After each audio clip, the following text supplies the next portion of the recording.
Now, how about them damn Celtics? And we are back with another episode of How About Them Celtics. Sam and I are here recording Monday, February 17th, talking All-Star Weekend. A bunch of stuff. Great. That's a good way to start. Lots of stuff. Celtics and everything else. How you doing, Sam? Doing great. Excited for the show today.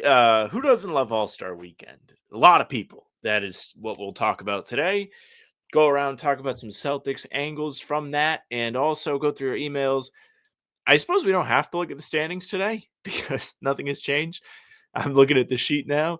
So you guys won't get the standings check-in today. You can just go and watch the last pod for that. And Draymond had the microphone in front of him at All-Star Weekend too, so we'll talk about him. And of course, we have to do the Rat List. It would not be a full pod without the Rat List. It's going to be a lot of fun. Make sure you leave a like, comment, tell us what you thought of the All-Star game and the new format. I'm sure you have a lot to say on that.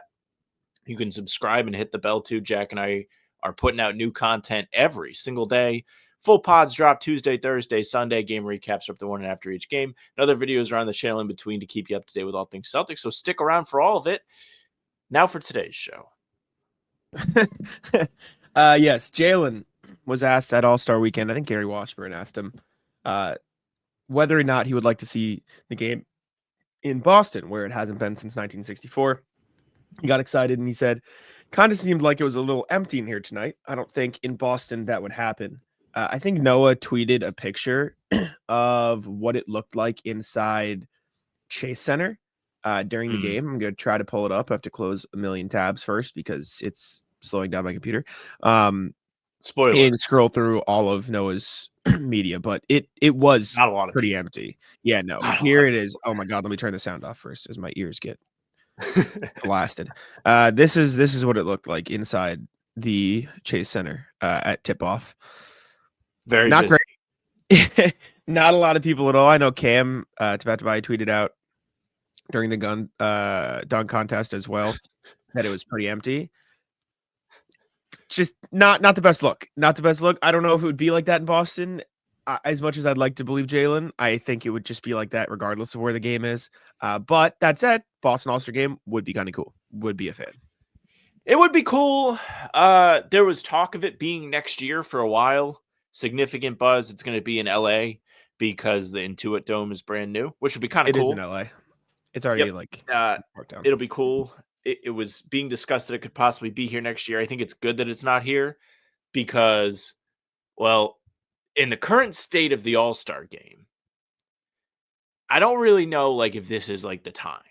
Like you're getting it at the downtime and people are complaining about it. People are down at there experimenting with things. They're getting bodied by the NHL. By the way, the NHL, who has had the Four Nations thing that's been going on, and it's been all the talk because of the external politics going on, but also just the sheer atmosphere and grit and the competitiveness of their all-star competition.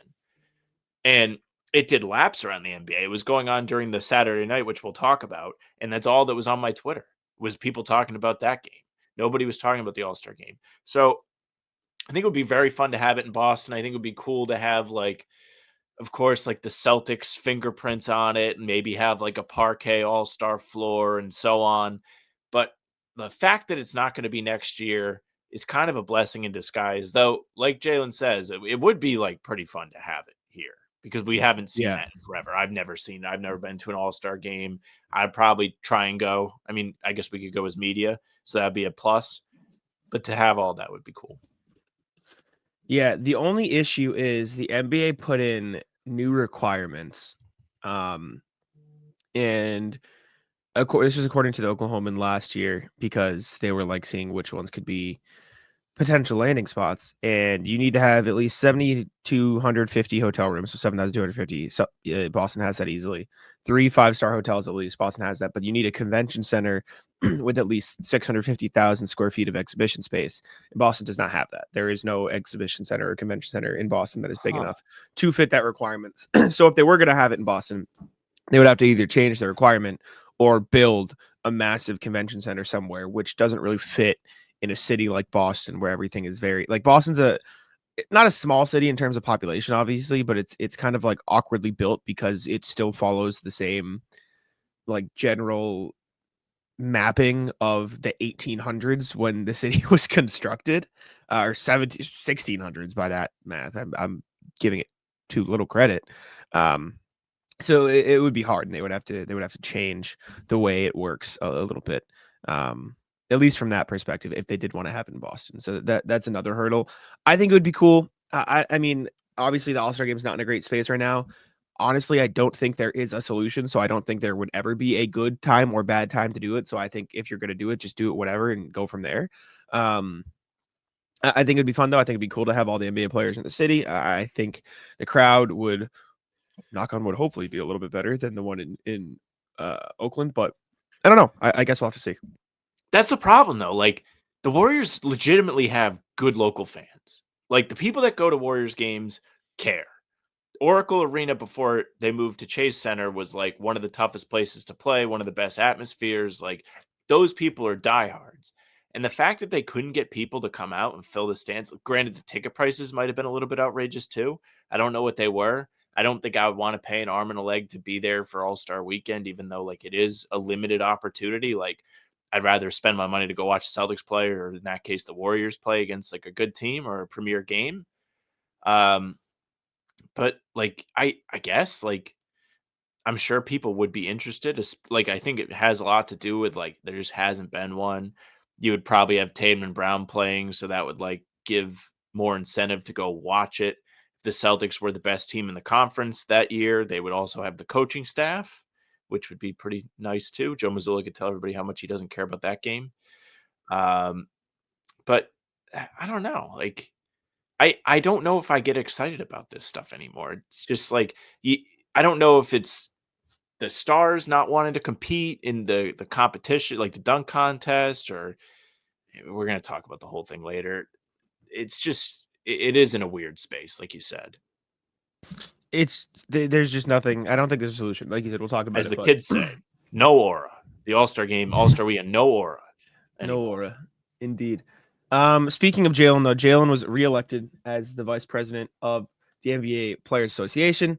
There were two other elects. It was Karl Anthony Towns and I'm gonna look it up right now just so I have all the information. It's good for Jaylen.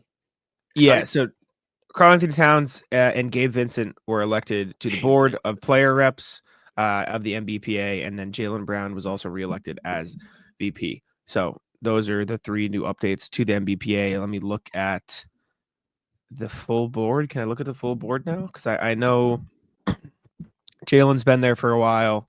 I think Grant was a part of the board for a while. I assume he still is. I think CJ McCollum's been about or on the board for a while. I think Bismack Biyombo was on the board for a while. I don't remember who else, but Jaylen's back on the NBPA, which is good. Yeah, it's good for him. It's something he cares about a lot. He's talked about it. I mean, he was excited when Noah asked him about it during his availability, and he was like, I hope to be the president someday and take over as that. And I think he's a good leader to have. He's very like well spoken. He's got a lot of passionate thoughts about how the league should be run, and it's something he's really been involved with for his whole career. So he's definitely qualified for it, and he's happy about it. So again, like very excited for Jaylen. Big victory for him, and I feel like he can be trusted in the role. Indeed. Okay, I found the player NBPA. CJ McCollum's the president. Grant Williams is the first vice president. And then they have three other vice presidents, which I don't know why it works like that. Don't ask me. Jalen, Jaren Jackson Jr., and Donovan Mitchell are the vice presidents. Mason Plumlee is the secretary / treasurer. And then they have three more vice presidents. So I assume there is just it's Kat, Gabe Vincent, and Garrett Temple are the other three. So that is the and then every team has a player rep individually and an alternate player rep. And the Celtics player reps are Sam Hauser and then Luke Cornett's the alternate. I didn't know that is how it worked, but that is how it works apparently. But yeah, that's the NBPA. Like you said, Jaylen seems to be very invested in it. It's a good thing. I mean, it's right up his alley. It's nice to have a player who cares about the other players. He also mentioned something like, if you could make one rule change to the league, what would it be? And he said you should be allowed to invest in the team that you play for, which Yeah, like I agree. I don't think that's a bad idea. I think a player should absolutely be allowed. Like it's quite literally the opposite of what John Porter did. So I think it should be kosher, especially considering it's like not That's sports fire. betting. It's just kind of right. Like you're just betting on yourself to bring the team to new heights. So I don't see the reason why you should be able to do that. But Tangent. good for I think Jaylen. players should be able to like put their entire salary on their own overs. There should be no penalty No. for like betting on your being like, I'm going to be nasty today. You can't sports bet because then that leaves the door open to like I'm going talking to to take the all other the team. shots. Well, like talking to the other team, saying, "Hey, I'll give you half of this." You know what I'm saying? Like you just you I cannot sports suppose. gamble. You just can't gamble. You can invest though. I don't hate the investment. I part. like the think that's investment. fair. And I think, Yeah. I mean, for people like myself that hate like players shooting their way out of town or leaving teams, like when things get tough, like I feel like they would have more, like, I mean, literally invested in the team. Like they'd be like, shit, Mhm. like I want to get this back up and running and we want to be successful and I want to play the best ball. Like I think everybody wins in that situation, really. Mhm. Yeah, 100%. I'm in. I agree. Next thing, Celtics roster is getting expensive. We talked about it extensively so far this season, but Brian Robb answered a mailbag question, gave some extra insight. B Rob was asked, Brian, I think many people are underestimating what a big deal the change in ownership could be for the Celtics. We've seen this with teams and owners. Ownership is everything. Paul Gaston's 9-year tenure was a disaster. When Wick and basketball partners purchased the team, things trended up again. How big a risk do you think the sale of the team is to fielding a team that is consistent, a consistent contender? That's from Sean in Seattle. B Rob responded, it's a huge factor given the commitments they've made so far with this roster. Boston is currently on the hook for $513 million in combined salary and tax penalties for next season alone. Paying that type of bill would be record-breaking for any owner in the NBA's history. So needless to say, there's some skepticism across the league that the Celtics' new boss will come in willing to foot that bill. Just how much the Celtics will need to trim is the bigger question. Trading away one big salary may not be enough with a deal that big. The good news for Boston is that pretty much all their contracts right now are good values outside of perhaps Jrue Holiday, so they should be able to field a solid return in the event of cost cutting. Ultimately, if new ownership decides on major cost cutting right away, it's going to lead to some brutal decisions when determining what parts of this team's core that Brad Stevens will need to retain. Needless to say, that's why this current season is so crucial. The hard questions come this summer and new ownership takes control. But for now, the team has everything it needs to make one last run at full strength. So, like, that's just the context I think that we've been trying to put into perspective. Like, as much as this whole not my money thing is a joke and a meme, like it's someone's money, and this would be a historical amount that no owner would be willing to pay across pretty much any sport, except for like the Premier League, where they are the richest of the rich and have all of the money in the world from oil money, right? So they're gonna have to be moves this summer unless the owner is Jeff fucking Bezos or someone with all the money in the world in his back pocket. Get me the damn oil boys. I want them. They change the rule. Let them own the whole team. Like, I want an owner that's willing to just front the bill. No questions asked. As long as they're getting Larry's, they're putting the credit card down. They don't care. Look, this is a very scary situation because you do run the risk of just getting a bad owner. We've heard like rumblings that like there are people to be excited about in the running. Like obviously Pags is a name we keep hearing. He's going to try and put a bid in, put a group together, whatever it may be to keep himself in the fold. And he's somebody who cares about the Celtics just in general. So feels like he will try and keep the team's best interests in mind as much as possible. But you do run the risk. Like we keep hearing on and off, like FSG, not FSG, maybe FSG. That's just like the poster group right now for like, don't want him.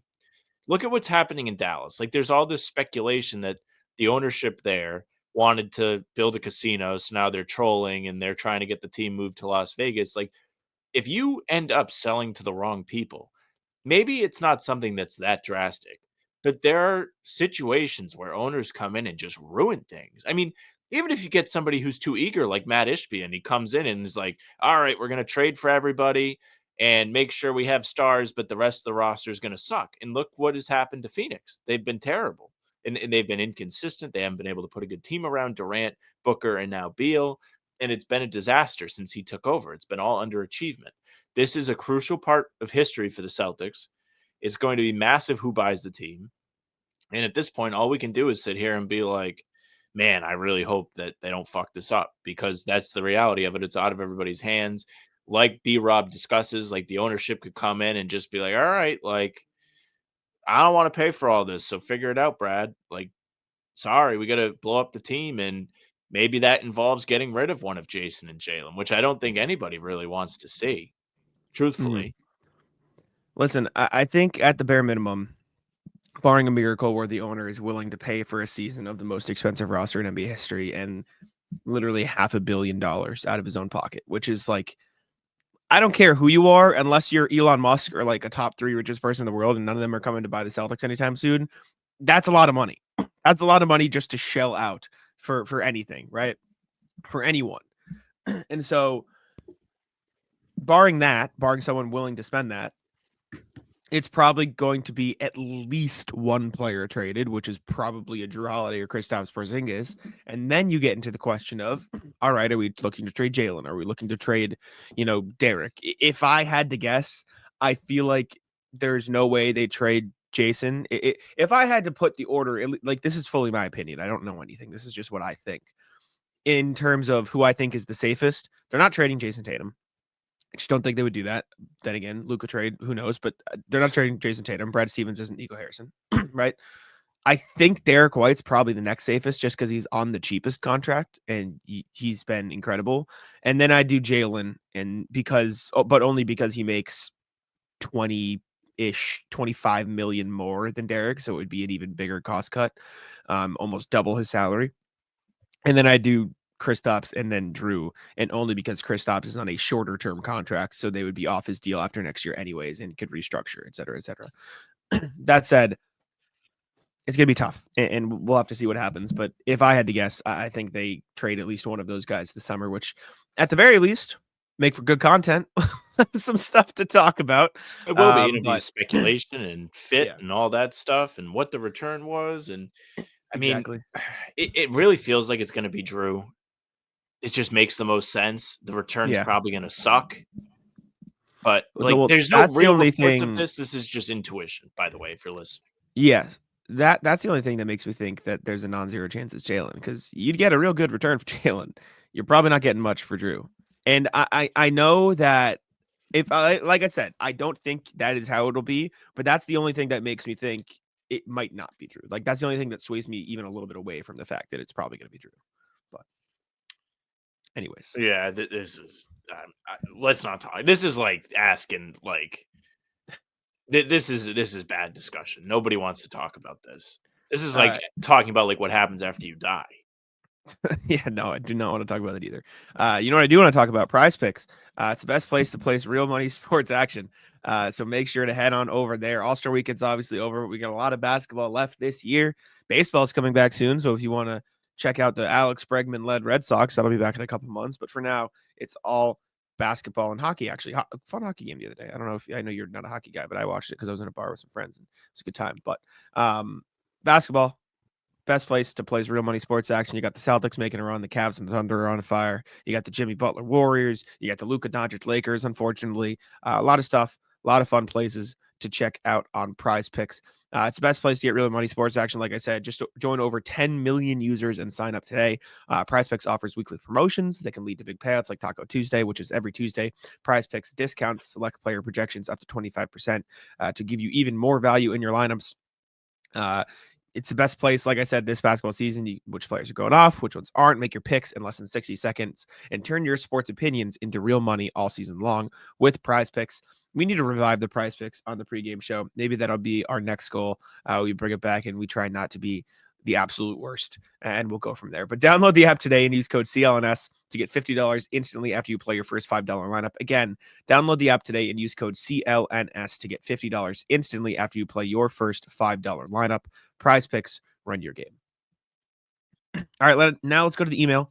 A reminder, as always, you guys can email us at hbtcpod@gmail.com. That's hbtcpod@gmail.com. I don't think we have that many today, but I think we do have one from RJ, who was answering a question we asked last time. So last time RJ emailed us, he made a comparison to Superman Red and Superman Blue, and we asked him, can you explain what that is? And he so kindly did. Superman Red, Superman Blue, explain, from RJ. Afternoon, folks. Jack asked for the backstory on my Celtics green and gold inspiration, so here it is. Back in the 60s, DC Comics was trying to capitalize on the country's fascination with science and technology and the promise they can make the world better. So in 1963, they wrote what would today be called an alternate universe story of Superman creating a machine that will boost his intellect so he can address his list of unaccomplished goals. One of the side effects is that he will become two Supermen, distinguished by their red and blue uniforms. The Wikipedia link goes into a little more detail. I didn't read it when it came out. I would have been 1 year old, but I did see it sometime in the 70s as a reprint. And now you know the rest of the story. Next time, I'll cast JT and JB as Jim West and Artemis Goodman from the original good version of the Wild Wild West. Be well, RJ. Thank you, RJ. Thank you for the explanation. Thank you very much. All right, let's talk about All-Star Weekend. This is probably going to be the bulk of the show anyways, but All-Star Weekend went off this past weekend. 4-team format. Winner of the Rising Stars played in the All-Star game on Sunday. That ended up being the Stephon Castle, Dalton Connect, Trace Jackson Davis team. They played the Young Stars, quote unquote. And then the OGs played the International Stars in the other game. And then the OGs, the OGs played, sorry. How did it work? Because the OGs played the International Stars in the final game. Sorry. So that means that the Rising Stars played the international guys in. No, the OGs played the Rising Stars because it was all Yes, those guys sorry. playing. Yes, sorry. Yes. It was a OGs little played the Rising Stars, and then the International Stars played the Young Stars, and then the OGs played the International Stars in the finals. And then the OGs won. Mac McClellan won the dunk contest. Tyler Hero won the 3-point contest. Wemby and CP3 tried to scam in the skills challenge, which they got scammed out of scamming, and it was a whole thing. I thought this was better than last year's. Still wasn't great, but it was better. At least I was a little bit more entertained, but people were not thrilled. I think the target score thing is fun. I think that is a fun way to do these games. I think it keeps it from getting too out of hand, and if it is out of hand, then the game will just end quickly because the leading team will get to the target score. I think the tournament is a bit silly. There was a lot of discussion about whether or not the Rising Stars should have been in it. Draymond had the microphone and was talking all about it and was like, this is an insult to the guys like myself that had to work really hard to be here and earn a spot playing on Sunday night, where these guys literally are just rookies and sophomores and happen to win 2 games on Friday, and now they get to be on that big stage. The stage so big, by the way, that it was not empty seats everywhere. Everyone came to watch the All-Star game. Everyone tuned in. Nobody was watching the SNL 50-year anniversary show or the hockey game the day before. All I saw on Twitter, like during both All-Star things, was just something else that was happening. Nobody was talking about any of this except for like the people that are just so involved, like the beat people, the national writers. Like the average person was watching the other thing that was on. And that hockey game was electric. I might be in on hockey. That shit was fire. Like that was incredible. Yes. I didn't watch it. I was busy. No, dude, I was busy, but I saw all the clips. I saw the. Go ahead and explain it because you did first 9. So I got lore from my roommates who are big hockey fans, and like I said, I might be in on hockey now. The U.S. and Canada haven't played each other in an international match in 9 years. Because that's just like the only time they would ever play is in the Olympics. Like this is a new tournament they added this year. They replaced All-Star Weekend with this. Like there's no NBA or NHL All-Star. Like this is it. It's called the 4 Nations Face-Off, and it is Finland versus Sweden versus the U.S. versus Canada. And they play round robin, and then there's a finals. And in the Olympics, even like when they could face each other, the NHL doesn't want to pause their season, so NHL players don't even play in the Olympics most of the time. And so this allows NHL players to play for their national teams, and this is the first time in 9 years. So the first time that a lot of these guys have ever had the chance to play U.S. versus Canada. And so because of all, not to get political, because of all like the political shit going on between the U.S. and Canada right now, Canadians, because these games were in Montreal, were booing the national anthem. So like during the U.S. national anthem, they were booing. And so in the first 9 seconds of the Canada-U.S. game, there were 3 different fights. There was a fight, and then they dropped the puck again. Then there was another fight, and then they dropped the puck again, tried to take a shot on net, and then there was another fight. And the first 2 fights were 2 different brothers on Team USA fighting. Like brother got in first fight, another brother got in the second fight. So it was just like off rip, electric, like incredible. US won 2-1 in the end, and they now advance to the finals because they have won 2 round robin games, and they have the points that they will just advance no matter what. And so it was like it was some real juice. Like you could tell that everybody in the crowd and all the players like really gave a shit about winning these games. So it was really fun. It was fun energy. It was cool. Like shit. And like they don't even win anything. They just win bragging rights. They just don't like it was fully like we're the US. We don't want Canada to win. Fuck you. Like and it was like, okay, I'm in. Like I can get down with this. This is pretty cool. So it was fun to watch, and their all-star game was like on the other TV, so we were like kind of like paying attention a little bit. Well, no, the dunk contest and shit because it was Saturday. Yep. But it was just objectively an infinitely better product than anything the NBA put on the floor that weekend. Yeah, like I don't even think like US versus world would work that well for the NBA. I think it might a little That's bit. kind of but what they did this time. Like it was useless. Kind of. I think there's also a part of it where the US is still just expected to be better. Like with US Canada hockey, there is parity. It's like these two teams are competitive. It's not lopsided. Sweden, And Finland too, really good, correct. like really good Like, countries. it's such a I wouldn't say global game, but players from so many different areas. Whereas like basketball is just starting to become that.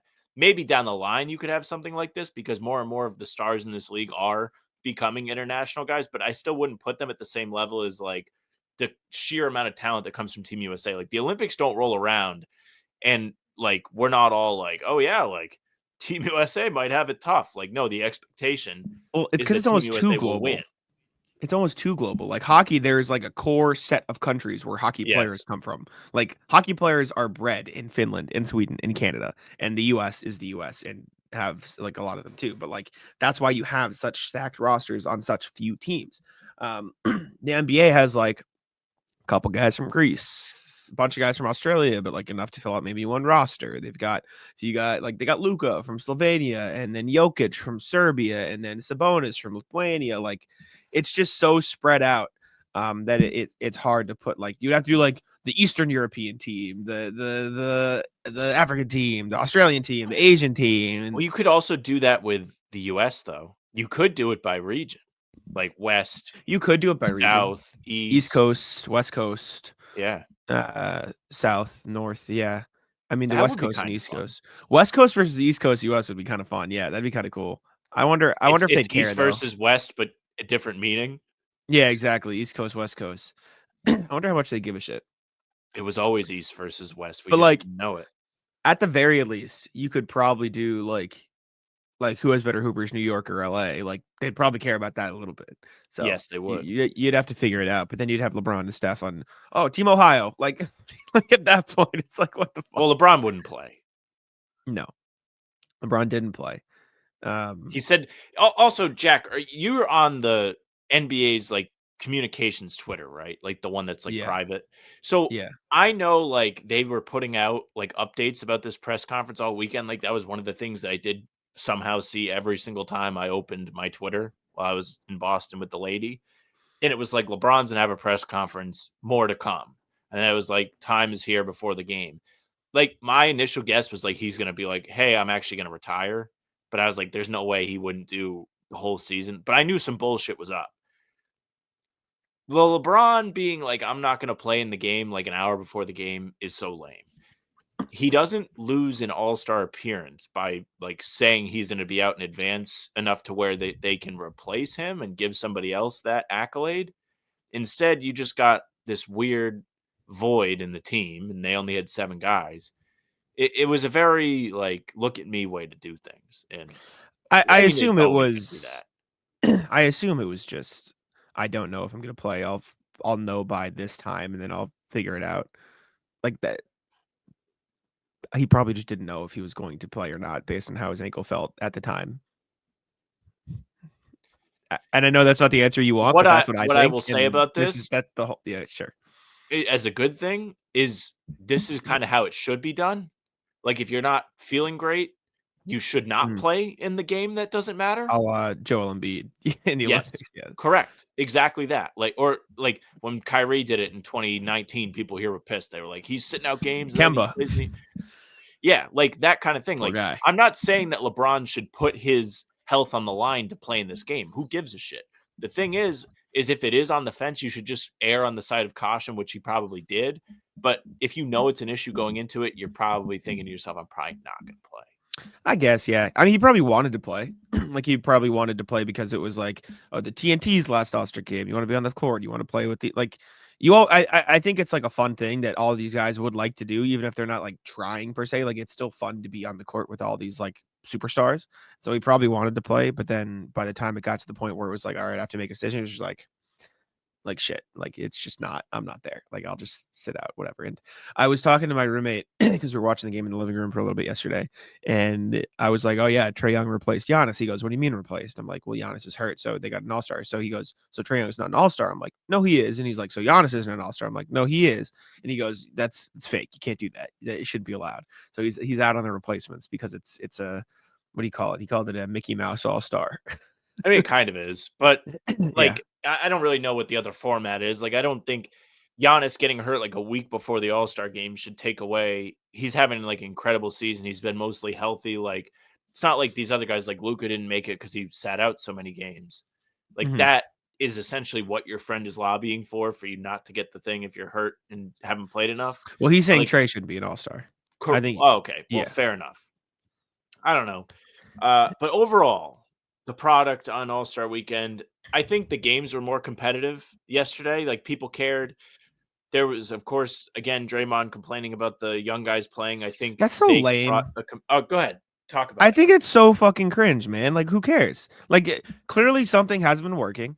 I think these guys gave a shit. I think they cared about winning because they're not supposed to win. So you need you need to give a team some sort of angle to care about winning. And their angle is we are underdogs, or we're gonna try to beat fucking not LeBron, but like KD and Steph and Tatum and Dame and all these guys. Like, that's the angle. That's the end. That's the way to make it potentially competitive. And they didn't win, and the OGs kicked their ass. But like down the line, if a G League team, like the Rising Stars game is 3 young teams from the NBA and then a G League team, if one of those years a fucking G League team makes it to All-Star Sunday night and beats an NBA All-Star team, that's gonna be fucking sick. Like, that's gonna make news. Like, people are gonna talk about that. Like, this is a way to generate it.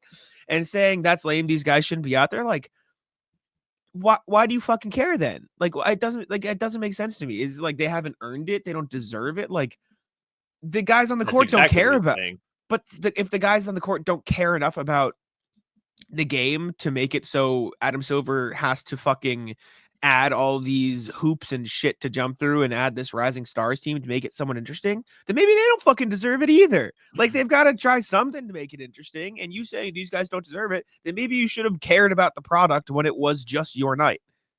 Like, maybe that's the solution. Maybe you guys should have gave a fuck when it was special to just you. And now that it's not because you didn't care, these guys have to care. And I'm not saying that like they have a reason to care because they don't, but then don't complain when they try to incentivize people to make the game entertaining, because you didn't. And you were an all-star plenty of times to make the game entertaining, and it wasn't. So that's what it is, man. Yeah. So I think Draymond makes a good point. I think what he's saying is facts. Like, his essential message is, I had to bust my ass to become an all-star and to earn the right to be out there. And these guys are just getting put in right away.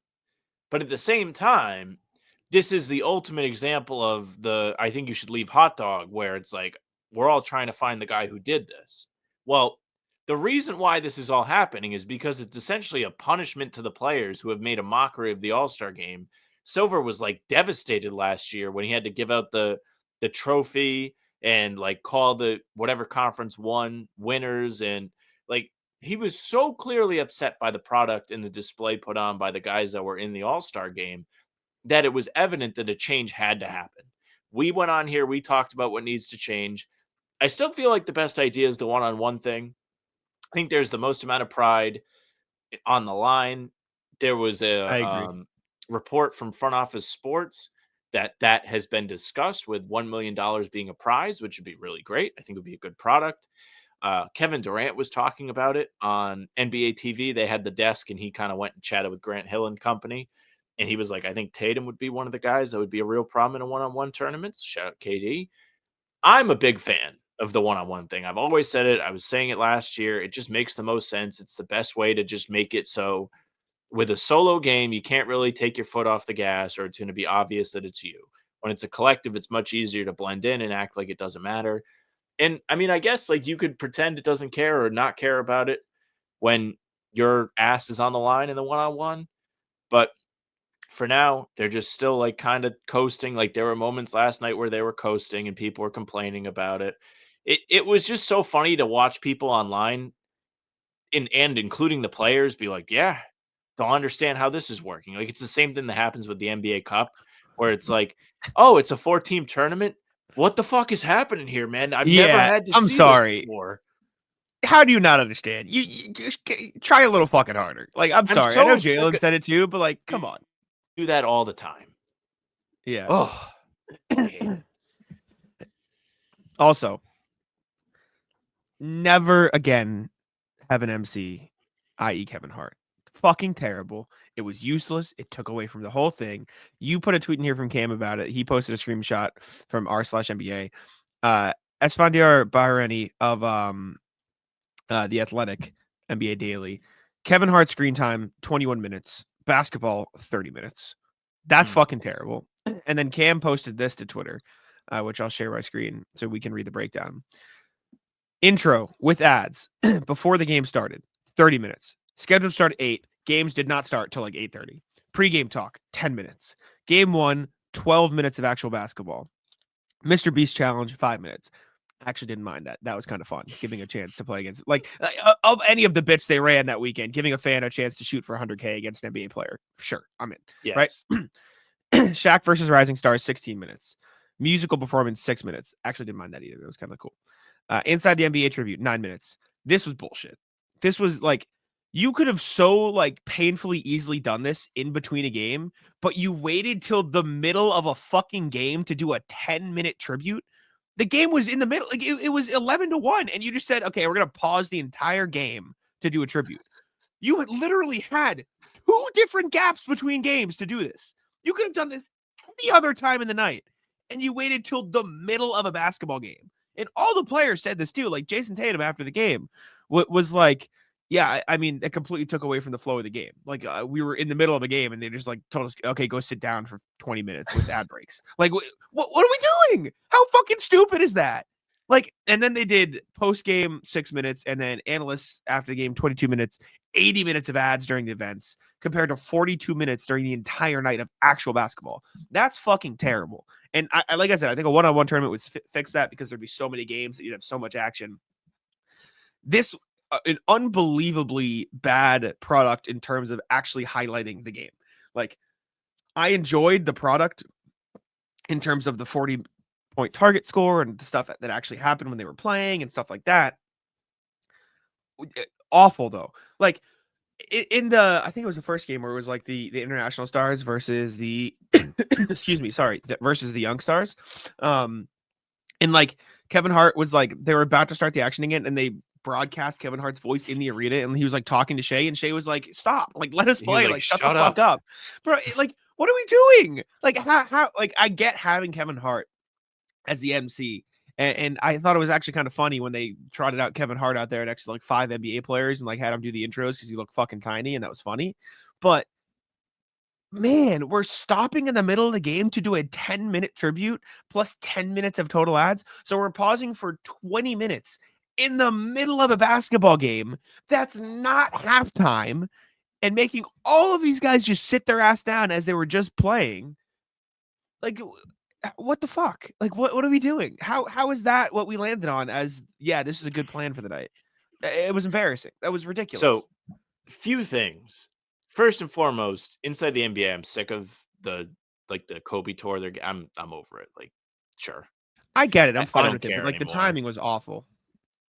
I get that they've been such an integral part of like the NBA and it's been like a niche thing, or not a niche thing, but like a unique thing that the league has compared to other leagues. Like the NHL has started to do it with their now broadcasts on TNT and try and like replicate it, which is fine. But like I don't know, like we've had like the whole charade going on for a while now. It's getting old to me. I will say this about all the breaks in the games and everything. Jack, you forget that America's favorite thing ever, football, does this. And they just literally, I mean, listen, they don't trot somebody out there at midfield to be like, hey, everybody, look at me. I'm going to tell some jokes now. But if you watch like the Super Bowl or whatever, you're getting probably 11 minutes of them actually like snapping the ball and playing. A lot of standing around, a lot of commercials. Like people love that. It's just really funny, like the contrast and like this is bad for basketball when it's like significantly more action in terms of time played than the NFL.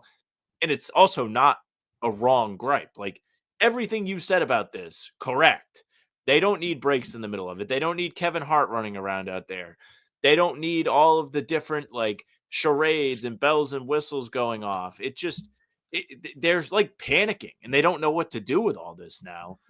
And they're further digging the hole. Now they're probably going to have to change off this format again, or at least tweak it where it's different again. Yeah. And then they're going to change it in 3 years when people are bored of it. I like the format. Just don't stop every 2 seconds to stop it. Or maybe the solution is you make it 15 All-Stars a conference, which I think they should have done a while ago because they've added 7 teams since it was 12 All-Stars, right? And then instead of this format, you make the tournament a little bit bigger so you have more actual time for basketball instead of like all these breaks. And you do, what would that be? Excuse me, you do an 8-team tournament because there'd be, and don't do subs, just do 6 teams of 5 All-Stars and then 2 teams of Rising Stars, right?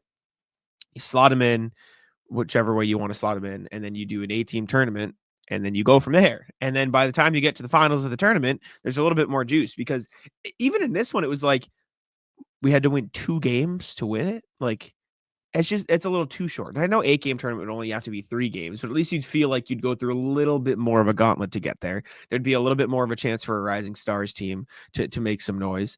Or maybe I saw something online, which I didn't totally agree with, or they had me, then they lost me. They said bring the next 5 up in All-Star voting. So the 5 guys who weren't All-Stars and make them a team.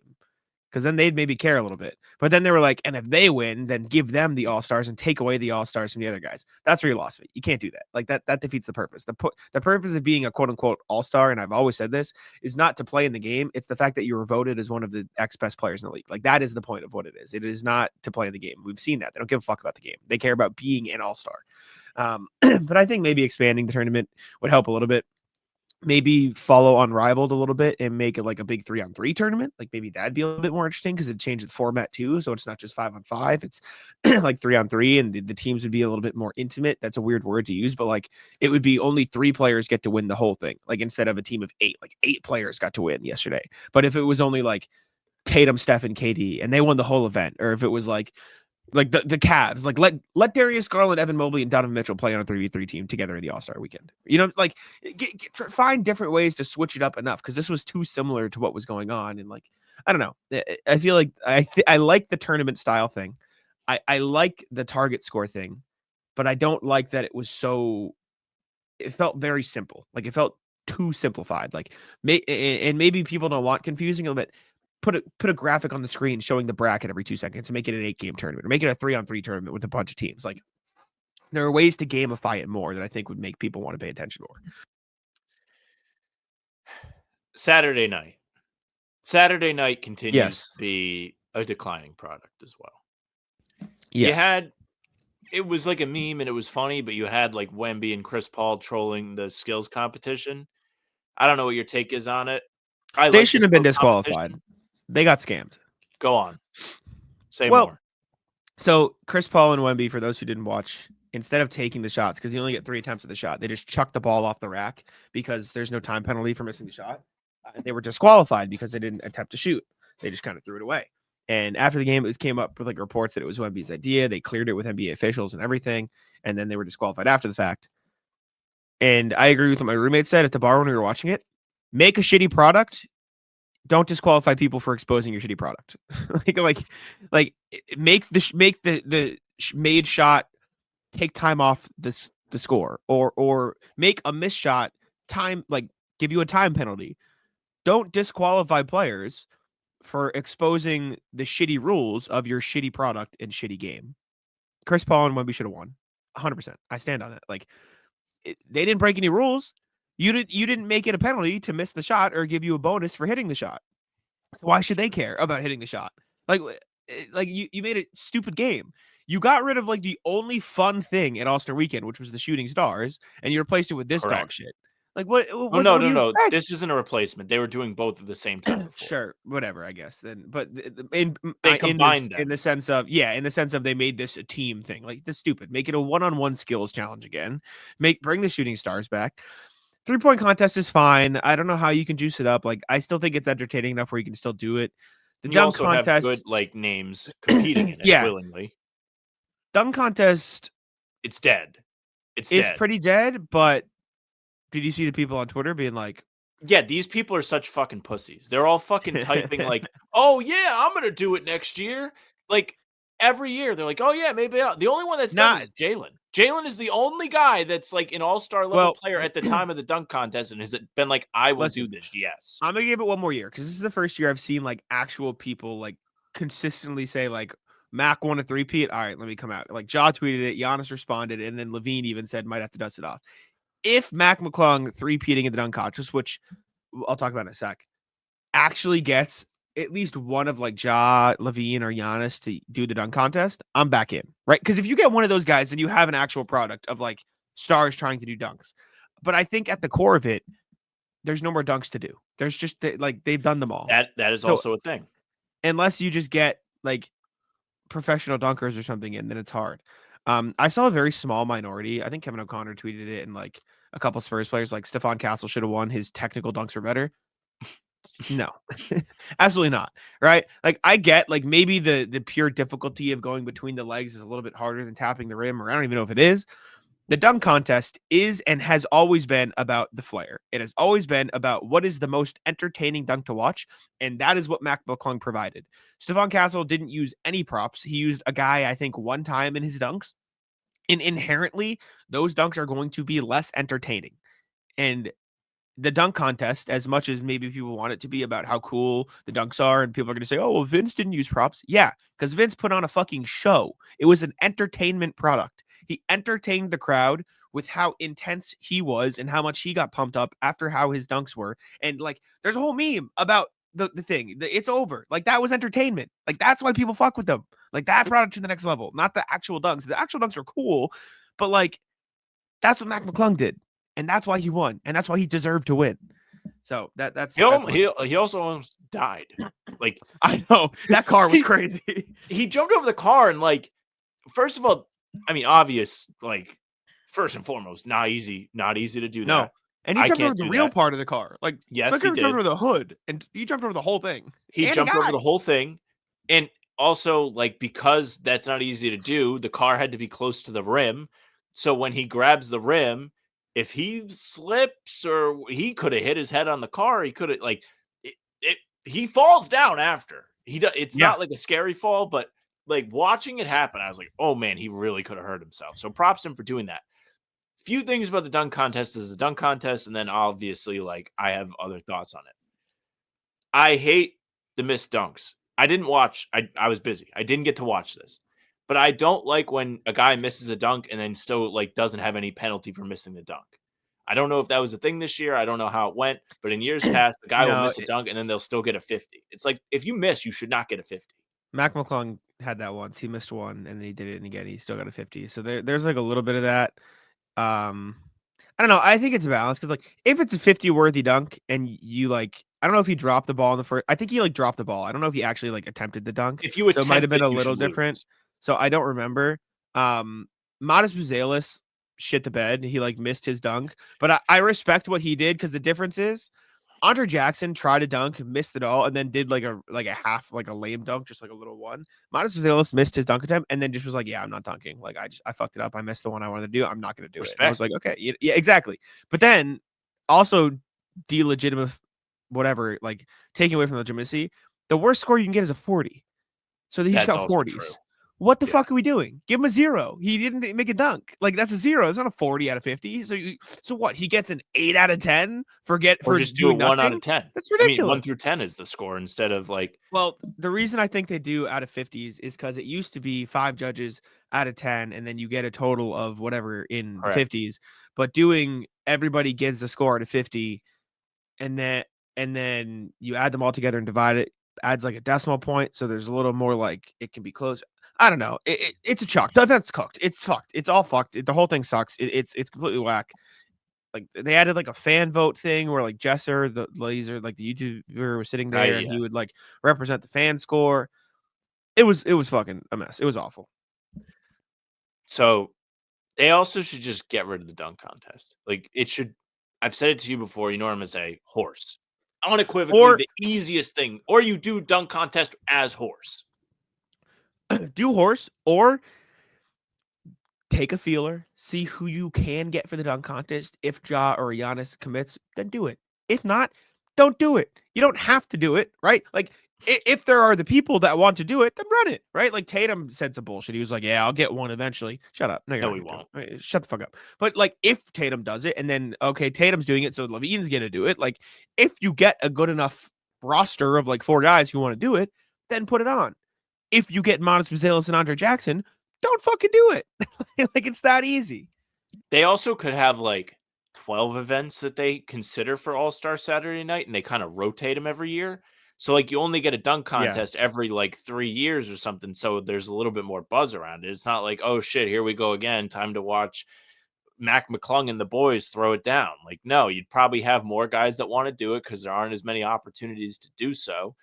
And then you could have like other fun like basketball is such like a global / like you don't have to be good or playing in games to enjoy shooting a basketball or fucking around playing basketball. Like horse is a thing. You don't need like trick shots, like all that stuff. Imagine like Marcus Smart doing a trick shot horse competition at All-Star Weekend. The guy's insane. Or Curry doing the tunnel shot at Chase Center. Easy. Yeah. Why would you not do that? That would be so mic fun him up to watch. too. You could mic him up. You could mic them up. You could do the shooting stars, which Jack mentioned. Like that was awesome to watch always. You could have the one-on-ones be one of the events that go into this. Like there's so many different things you could have on a basketball, like in a basketball realm. You could have them play fucking 2K on the big screen or something. Who knows? Yeah.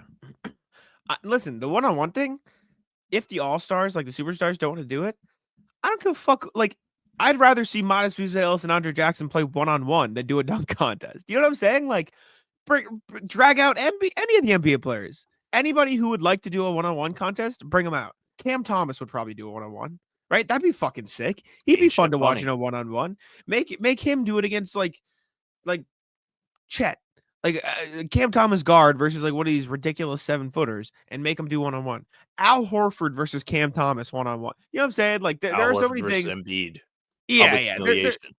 There's a bunch of things that could be interesting. And the thing about the 3-point contest too, and I've said this, I would love to see it just be the top 8 guys in 3-point percentage. Like you have to qualify. Yes, exactly. Just make it that. Or also, the NBA rolled out, and this is a little bit different because you have to accept it. The NBA rolled out like a dunk score thing this year. Just ask the top 4 guys who have the best dunks of the season to do the dunk contest. You know what I'm saying? Like they're so easy. Also, I think the best dunk of the season, by the way, is Quentin Grimes' dunk on the Celtics. Like I think that is like ranked the best dunk of the season. Let me look. Sounds mean. I'm just curious now. The best dunk of the year is Quentin Grimes on Luke Cornett. Jaylen Smith. That was a big Quentin. Too. Yeah, that's 4th. That's the 4th best dunk this year. But yeah, man, a lot of stuff to fix for All-Star Weekend. Ironically, we're complaining this much. This year was better than last year. That's just because last year was the biggest pile of dog shit there possibly was. But we'll see what happens because this was pretty rough. So, last NBA thing before we get to the rat list is Draymond says that the Warriors are going to win a championship. Draymond said a lot of things yesterday. He also said he was going to be the coach of the Warriors. Do you have that? No, but he did say like, oh, after Steve's done, after I retire, like I'm going to be the coach, which I kind of like don't. I believe it. Like I wouldn't see it. Oh, it makes sense. It's just a wild thing to be like, we have a coach right now, but I've been told I'm next. Yeah, sure, fuck it. But he said, I'm gonna win a championship, or we're gonna win the championship. And then Vince Carter said, say that one more time so everyone can hear. And then, or that was Lefko. And then Adam Lefko and Green said, I'm sorry. I said, I think we're gonna win a championship, but I lied. We are going to win the championship. That's what's going to happen. For some context for those listening at home, the Warriors are currently 28 and 27, 10th place in the Western Conference. Only a game and a half up on the Suns, who are out of the play-in. So, well, I mean, Jimmy is a play-in merchant. He might be like the play-in GOAT. Like they should name LeBron. It should be called or LeBron. The Jimmy Butler play-in is what it should be called because Jimmy Butler play-in MVP. Yeah, they should have it. Even though he was terrible in the play-in the year that they beat the Celtics in the conference finals, like they almost lost to the Bulls in that play-in game we watched. Would have been nice. But like for context with all of this, it's not outrageous if they start playing well and they're in the play-in for them to feel like they can go on a run because we've seen a Jimmy Butler-led team make a run before from the play-in. The Warriors were not a play-in team the year they beat Sacramento. They were 6. Sacramento was 3. Yeah, no. Then the Lakers also made the conference finals of the play-in. It's not unrealistic to feel that way, I think. I think the West is such a bloodbath, and it's all so tight that they can feel that way, especially with Curry on the team, with Jimmy on the team. It's going to be a lot for us to watch and take in and observe over the next couple months to see what they're actually made of because we haven't got to see a ton of games yet. And there's a lot to see with these trades. They're going to have to see what the Lakers are made of with everyone playing. They did lose to the Jazz in Luka's second game as a Laker. So you can take that and just put it like file it away. Think about it for a little bit. Be like, maybe they suck. Who knows? I mean, Dallas is going nowhere but down. Anthony Davis is hurt and everybody else is also hurt. Yep, all their centers, all hurt. I don't think the Warriors are winning a championship. I don't think that's a hot take. I get why he said it, because fuck it, why not, right? But I don't know. Rat List, Sam, what do you got for me? Rat List is the people on Twitter yesterday who were crying because it was the first Sunday since the summer without football. They don't know what to do with themselves with no football.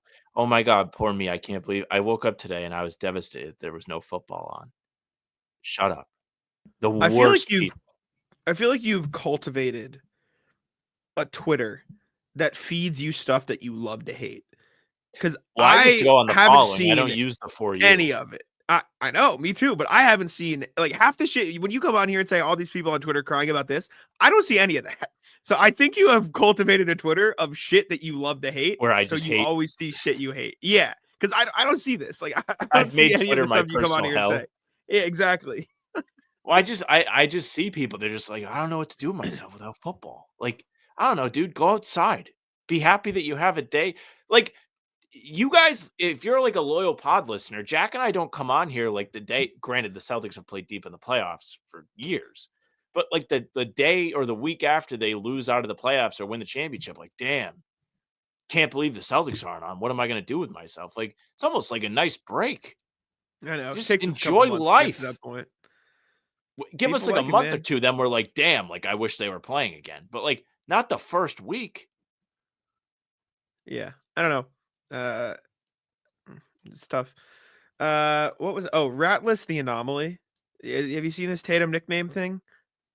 Oh, I have seen this. Go on. Yeah, so somebody on Twitter, I think this is how it spawned, was like, oh yeah, we need to give Tatum a nickname. Like, drop some replies below. We'll see what the best one is. And someone is like the Anomaly, and it is like taken off as this thing. Like, it's on Basketball Reference as one of his nicknames now. Bleacher Report posted like the Anomaly on this, like a Tatum quote. I think it's so fucking stupid. I think it sucks. I maybe the nickname is okay as like a nickname itself, but you can't get a nickname by saying, and this wasn't Tatum, this is the people on Twitter trying to make it a thing, by saying, let's give him a nickname. What do we think sounds cool? That's not how fucking nicknames work. Like, they have to happen organically. Even if it is like Twitter calling somebody something, like Twitter created Bill's Mafia with like a hashtag Bill's Mafia. They weren't trying to make a nickname. They were just saying something. They're like, yeah, this is my fan base. I fuck with it. Right? This wasn't, let's come up with a cool nickname, guys. Like, that sucks. I think it's lame. I don't like it. And I think it's corny as fuck. And it has nothing to do with Tatum himself, because I don't think he even knows what's going on. I don't think he gives a fuck. But like, That's not how nicknames work, and I think it's stupid. So that's my rat list. I think it's dumb, and I don't like think when that you should hate be how stuff. it works. I just think it's lame. Like that's not how nicknames work, bro. Like we're gonna call Tatum randomly the anomaly. What the fuck does that have to do with Jason Tatum? It just sounds cool. You just think it's cool. Like that's dumb. Like no, that's not that's silly. I think like I mean even Bills Mafia like it's essentially like it just has to sound cool enough to stick. And I agree with you. Yeah, Like the nickname's kind of lame. Like I'm not in on it. Don't love it. no. It would be disappointing. Tatum might not need a fucking nickname. Big Yeah, Deuce who is actually cares? kind of a cool fucking name. Yeah, do Big Deuce. Big Deuce is cool. He's Taco J, which I don't know, I don't care. but the anomaly is corny. And for a guy who constantly gets called corny, it's the last thing Tatum needs. Stop. Correct. Yeah. This is the last thing the guy needs. Like, let's calm the fuck down. They're just setting him up for failure even more. Yeah.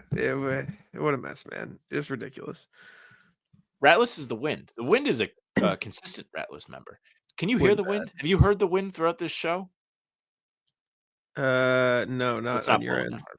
No. It literally sounds like the fucking Wizard of Oz outside of my house today. From the moment I've woke up, it just sounds like I'm about to get fucking tornadoed out of Rhode Island into Oz, and I'm going to be met with a bunch of midgets, probably sing about LeBron or football or something like that. No, it's not the Oompa Loompas. No, they're No. the Munchkins. Lollipop Kids. Munchkins. Wow, it's really been a Yeah. while since I've watched that. But it's just been insane win. Can't wait to turn the Xbox on a little while and not be able to connect to any fucking game. You know, it was so bad last week that I was like on the page to buy commercial Wi-Fi. You should have hit it. You should have run with it. Fuck it. You See, should have. do you see how this Wi-Fi shit goes, Jack, though? It's been a while since I've had a fucking meltdown on these pods. It just comes in waves. Like my Wi-Fi picks whatever, like one device for like a month-long period to just be like, fuck this thing. Yeah. Oh man, I mean, I hate the wind because I have to walk, and I don't want to. Like, this is just the worst fucking thing to have to walk in. So I'm gonna have to go do that later. See, which you I'm know not looking now, forward though. to, but yeah, How no, long it's I've been not telling you good. about the miseries of combating the wind. I walked in my room today, like yesterday, and for context, room not big, not a large room, and I'm not not my apartment because my friends were playing video games out there. I walked in my room, and I just did back and forth. And context takes me about 10 steps to go each way in my room, if that, maybe 7. And so I walked in my room. I put on I don't know why this has been my like niche like that I've been watching on YouTube lately, WWE top 10 videos. Threw them on the YouTube, threw my headphones in, walked around my room, throwing a ball against the wall and catching it with myself for 2 hours. Yeah, that's what I did. That was my yesterday. I don't know why that's so funny. It was great. It was electric. It was like Do you have a favorite WrestleMania's top 10? Oh, I did. There was like what was let me go look at my history. I had to To be have honest watched with you, I actually don't mind those like as I'm going to bed. WWE, dude. I fuck with WWE. It's fun, man. Is this 1 second? I gotta check. I thought I got a new video today. You sound like somebody that's like in prison, but like prison where you get to have your phone and a tennis ball to play with. What are some of the ones I watched? Like I said, I had to have watched like 20 of these videos. I watched. Let's see. Which ones were good? All these were pretty good. 10 WWE storylines ruined by a bad ending. 10 wrestlers who actually elevated a title, so like the wrestler who like revived it.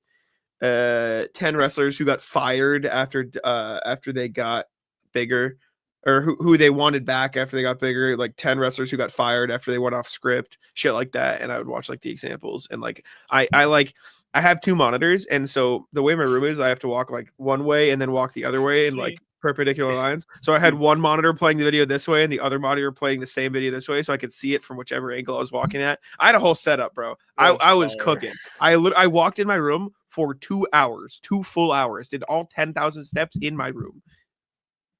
No complaints. Very good day. Might do it again. Might do it again right now after we record. You should just get a treadmill.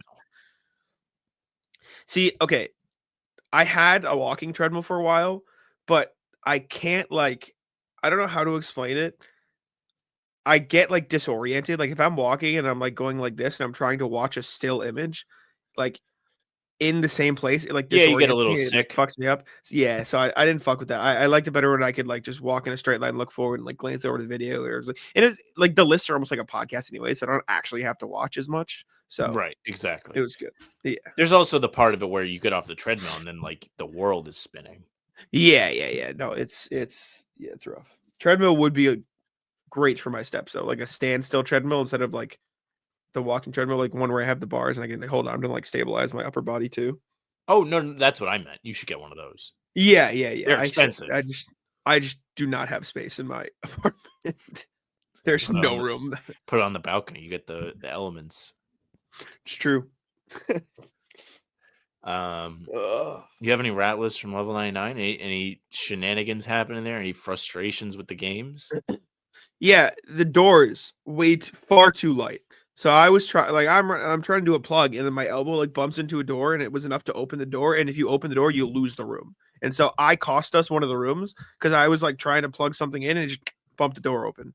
And I got shit on because like, yeah, my fault, my bad. But like, let's give a little heft to these doors here. You got people running around in these rooms, and I'm gonna breathe on it. It's gonna open.